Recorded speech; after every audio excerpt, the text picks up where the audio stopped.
আজকে বলবো যে কত ধরনের কালী পুজো করা হয়। কালীর এক একটা রূপ আছে, সেই রূপের কথাই আমি বলবো। তা কোন কালী কেন পুজো করা হয়?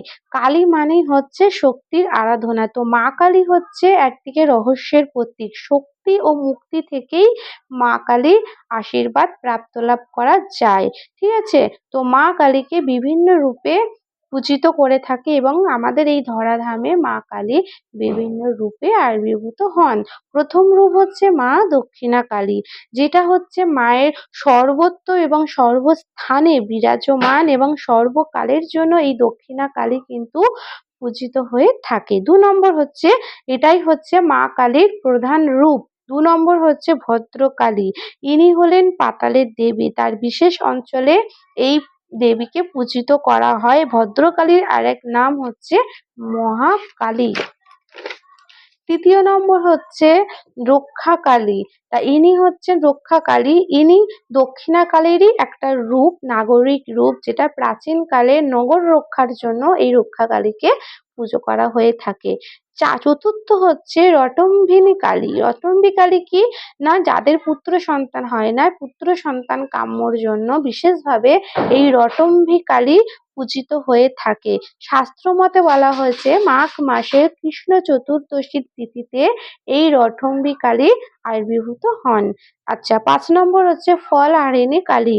গৃহধর্মকে সুন্দর করতে এই কালী পুজো করা হয়ে থাকে বা এই দেবী আবির্ভূত হয়েছেন। জানা যায় যে সঠিকভাবে রামপ্রসাদ তার নিজের স্ত্রীকে ফলহারিণী কালী রূপেই কিন্তু পুজো করেছিলেন। নিশা কালী। নিশা কালী হচ্ছে জেলেদের আরেকটা কালী। জেলেরা যখন নিশুতি রাতে যখন মাছ ধরতে যেত, তখন এই নিশি কালীকে পুজো করে এই কালীর পুজো দেওয়ার পুজোর ফুল নিয়ে তারা বেরিয়ে পড়তো মাছ ধরার কাজে। ঠিক আছে? যাতে ভূত প্রেত অসুরের হাত থেকে নিজেদেরকে রক্ষা করা যায়। তো এই মায়ের ফুলই ছিল তাদের রক্ষা কবচ। ছিন্নমস্তা কালী।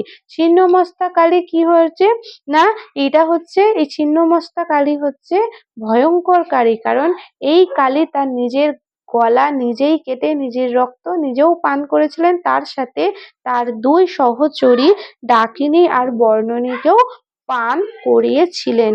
তো এটা হচ্ছে ছিন্নমস্তা কালী। আরেকটা হচ্ছে কাম্যকালী। তো কাম্যকালী কিভাবে আবির্ভূত হয়েছে না, এই কাম্যকালী বিশেষ কোনো প্রার্থনা বা যাদের মানসিক থাকে, হ্যাঁ, এই মানসিক পূজার কারণে মানে মানসিক পূজার যে আয়োজন করা হয়, এটা হচ্ছে কাম্যকালী রূপে ইনি আবির্ভূত হয়েছেন। যাদের মানত থাকে, মানসিক থাকে, যে মানসিক পুজো করা হয়, এটাই হচ্ছে কাম্যকালী। এটা হচ্ছে শ্মশানকালী। শ্মশানকালী হচ্ছে শ্মশানেই যে থাকে, প্রত্যেকটা শ্মশানে থাকে তা নয়, ছোট ছোট শ্মশানে থাকে। ছোট ছোট শ্মশানগুলো মিলিয়ে যে মহা শ্মশান হয়, সেই মহা শ্মশানেই কিন্তু এই শ্মশানকালী আবির্ভূত এবং এই শ্মশানেই কিন্তু মাকে পূজা পাঠ করা হয়। এই কালী সাধারণত আমরা মানে গৃহস্থ নারী বা নারীরা এই পুজো কিন্তু শামিল হয় না। বিশেষ ক্ষেত্রে শ্মশানে থাকা যারা থাকে তারাই কিন্তু ডোমদের দ্বারাই কিন্তু এই কালী পূজিত হয়ে থাকে। আচ্ছা, ডাকাত কালী। ডাকাত কালী হচ্ছে আগেকার দিনে ডাকাতরা যখন মধ্যরাতে যখন ডাকাতি করতে যেত, তখন তারা ডাকাত কালীকে পুজো করে তারা ডাকাতি করতে বেরিয়ে যেত। এমনকি তাদের ডাকাতের যে বিভিন্ন অলংকার সরঞ্জাম মায়ের চরণে সমর্পণ করে সেইগুলো সমেত মাকে উম অর্পণ করতো এবং এই অর্পণ করে তারা মাকে পূজা পাঠ করতো। তো এইভাবেই হচ্ছে মায়ের এতগুলো রূপ, ১০টা রূপ। আমি যদি ঠিকঠাক বলে থাকি আপনারাই কিন্তু আমাকে কমেন্ট করে জানাবেন। যেহেতু আজকে কালী পুজো,